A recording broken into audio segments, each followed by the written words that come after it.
University professor is taking legal action against students who he says tried to cheat on 2 exams last year. Oh, well, there is a problem. He doesn't know who the culprits are. Orange County Bureau Chief Chip Yost joins us live from Orange with the story. Hi, Chip. Yeah, hey there, Sharon Pedro. You know, it's pretty well known. Professors do not like to find out somebody has cheated on one of their tests. But in this case, the professor involved did something very unique. He filed a lawsuit in order to try to figure out the names of the students who cheated. When Chapman University professor David Berkovitz was teaching virtually last year during the pandemic, his attorney says portions of the midterm and final exams he sent his students ended up on crowdsourcing study website CourseHero.com in an apparent effort by one or more students to cheat. Course Hero says when given proper notice of the situation, it removed the test materials from the site. But the professor wanted more.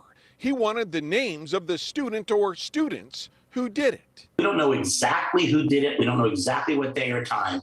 And Course Hero was asked for the information, but they said that we needed to serve them with a subpoena to get the information. So to get a subpoena, the professor had his attorney, Mark Henkin, file a copyright infringement lawsuit against Does 1 through 5. That is, the unknown student or students responsible. So we had to make a federal case out of this because that's the only way to get the information to find out the real names of the students, the dates and times they posted, what information they got back, and then compare the answers they got back with the answers they put in their green books to see whether in fact they have cheated. Honestly, I feel like it's going to be very hard to figure that out because it's like, I'm pretty sure they submitted that anonymously. On campus, we asked students their thoughts on the professor's lawsuit. It's such a prevalent issue. I don't know if suing individual students is going to fix anything.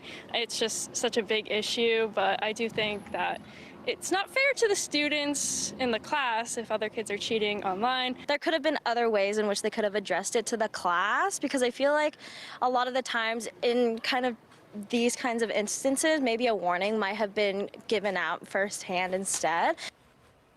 So, Chip, has there ever been another lawsuit like this?